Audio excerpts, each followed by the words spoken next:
7월 30일 월요일 초여름의 약속.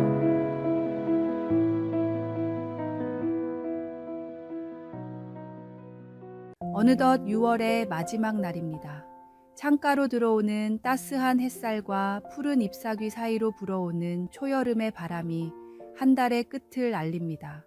여름은 이제 막 시작되었지만 상반기는 오늘로 마무리됩니다. 시간의 흐름은 참으로 신비롭습니다.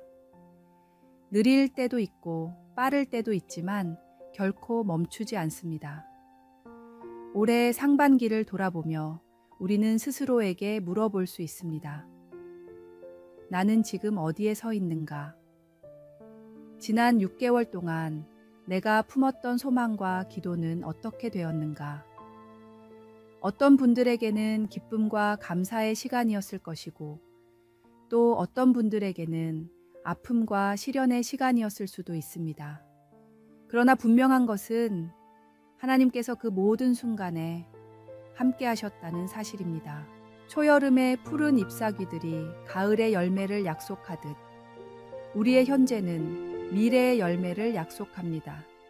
씨앗이 흙 속에서 고난을 겪으며 싹을 트이우듯 우리의 삶에 찾아온 어려움도 결국은 더 큰 성장과 열매를 위한 과정임을 믿습니다.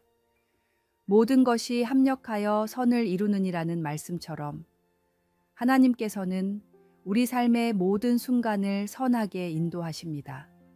7월부터 시작되는 하반기를 맞이하며 새로운 마음과 결단으로 나아갑시다. 초여름의 푸르름이 가득한 이 계절, 우리의 영혼도 그렇게 생명력 넘치는 푸르름으로 가득 채워지기를 소망합니다.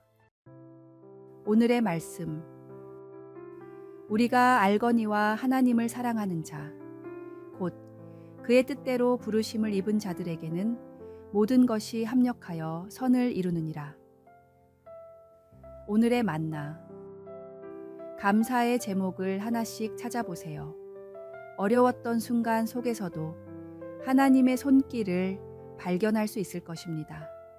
그리고 하반기를 위한 새로운 소망과 기도 제목을 정해 보십시오. 하나님께서 놀라운 열매를 맺게 하실 것입니다.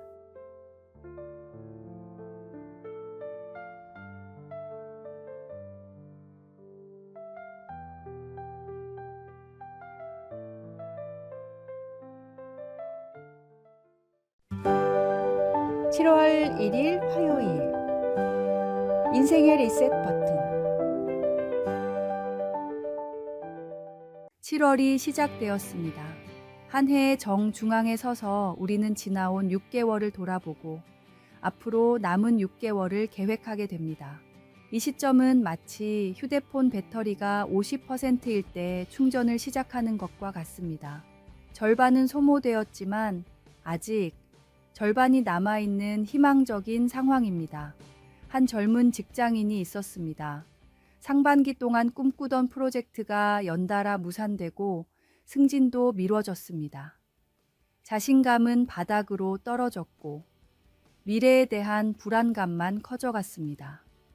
달의 첫날, 그는 스마트폰을 보며 생각했습니다. 내 인생도 이 폰처럼 배터리가 떨어져 가는 것 같다.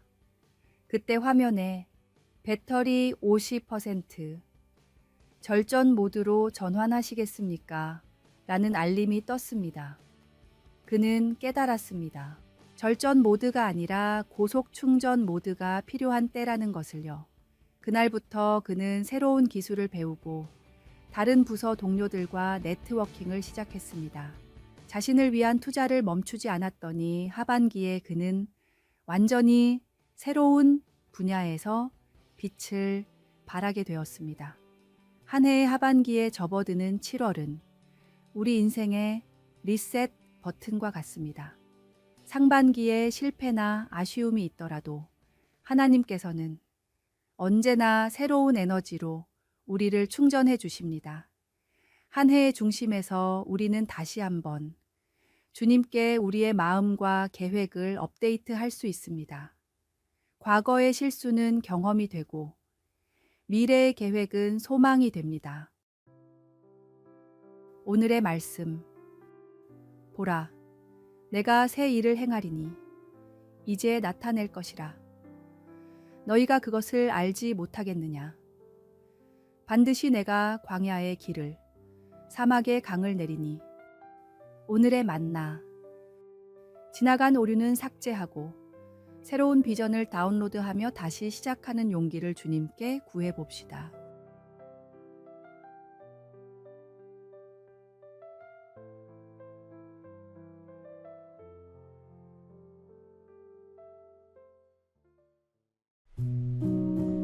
(7월 2일) 수요일. 하나님의 뜻. 베스트셀러 작가이자 문서선교 전략가인 목사님에게 한 성도가 편지를 보냈습니다. 남편이 암 말기 진단을 받았다는 소식이었습니다. 처음에는 이 사실을 어떻게 받아들여야 할지 몰랐습니다. 하나님, 저희는 지금까지 신앙생활을 나름 잘해왔다고 생각했는데요. 왜 이런 일이 우리에게 일어나는지 이해할 수 없었습니다. 부부는 함께 기도하며 묵상하는 가운데 한 가지 결론에 도달했습니다. 하나님은 우리가 이 일을 받아들이기를 원하신다. 하나님은 우리 삶에 언제나 최선의 일을 행하고 계신다. 놀랍게도 이 사실이 믿어지는 은혜가 임했습니다. 두려움과 절망 대신 평안과 소망이 마음을 채웠습니다. 남편 빌은 수술실로 들어가기 직전에 아내에게 말했습니다. 여보, 결과가 어떻게 나오든지 그것이 하나님의 합당한 뜻이라는 사실을 기억해요. 그의 눈에는 두려움이 아닌 확신이 가득했습니다. 우리 삶의 주권은 누구에게 있습니까? 정말로 하나님이 내 삶에 행하시는 모든 일들을 아멘으로 화답하며 받아들일 준비가 되어 있습니까?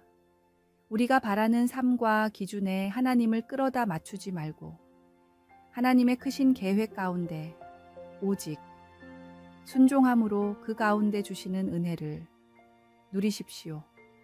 때로는 이해할 수 없는 일들이 일어나지만 그 모든 것이 하나님의 선하신 뜻 안에서 이루어진다는 믿음이 우리를 평안하게 합니다.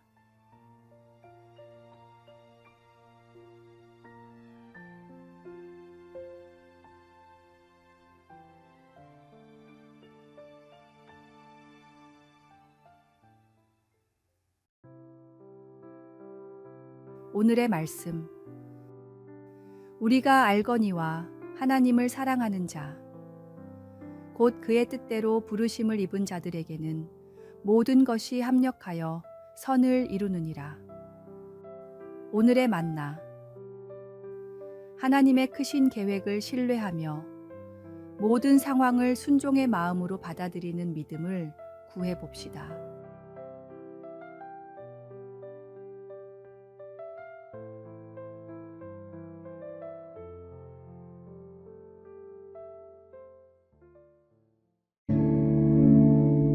(7월 3일) 목요일. 언제나 찬양하라.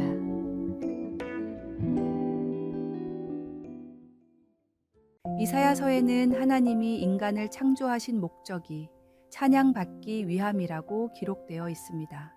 찬양의 사전적인 뜻은 어떤 대상을 높이거나 행한 일을 기리는 것입니다.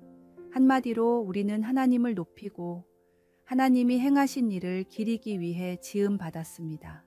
이것이 우리 존재의 가장 근본적인 목적이며 기쁨의 원천입니다. 성경에 나와 있는 우리가 찬양해야 할 7가지 때가 있습니다.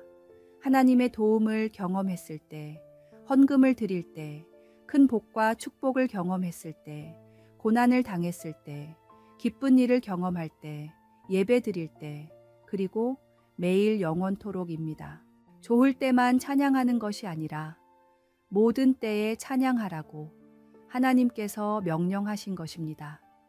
왜냐하면 하나님은 우리의 상황과 상관없이 언제나 찬양 받으실 분이시기 때문입니다. 우리는 모든 상황 가운데 주님을 찬양해야 합니다.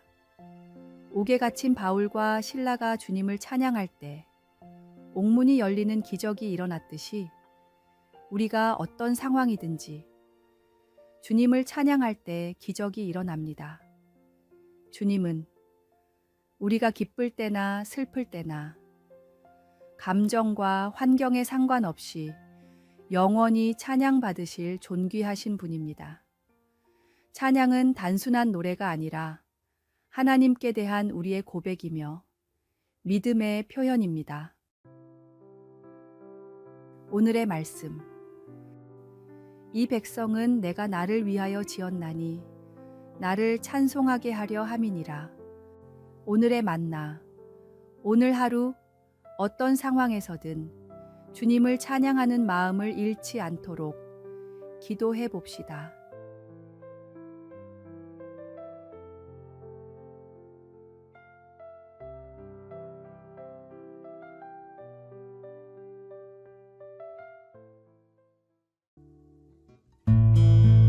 (7월 4일) 금요일 문이 없는 베트카.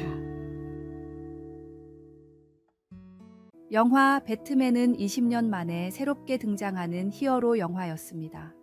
감독부터 배우까지 최고의 캐스팅이었고 만화에서나 볼 수 있던 주인공의 비밀병기 베트카까지 실제 주행할 수 있도록 정밀하게 제작되었습니다. 영화 역사상 거의 처음으로 시도되는 일이었기 때문에 제작진들은 완벽한 결과물을 만들어내기 위해 온 힘을 다했습니다.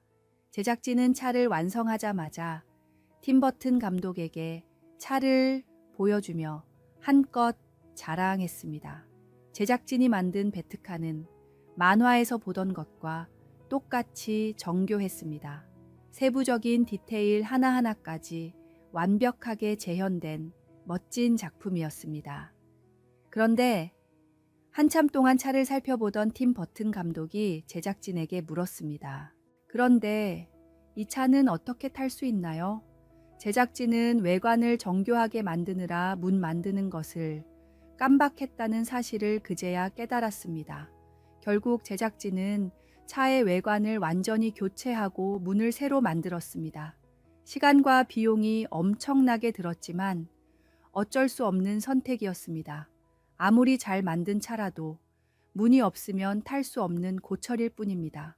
마찬가지로 우리의 행위가 없는 믿음만으로는 하나님을 기쁘시게 할 수 없습니다. 하나님을 최고로 기쁘시게 할 수 있는 일, 성도로서 세상에서 맛볼 수 있는 최고의 보람, 모두 전도를 통해서만 경험할 수 있습니다. 전도는 우리 믿음의 문과 같습니다. 오늘의 말씀. 그러므로 너희는 가서 모든 민족을 제자로 삼아 아버지와 아들과 성령의 이름으로 세례를 베풀고 오늘의 만나. 믿음으로 구원받고 세상에 복음을 전하는 것이 성도의 가장 중요한 본분임을 잊지 맙시다.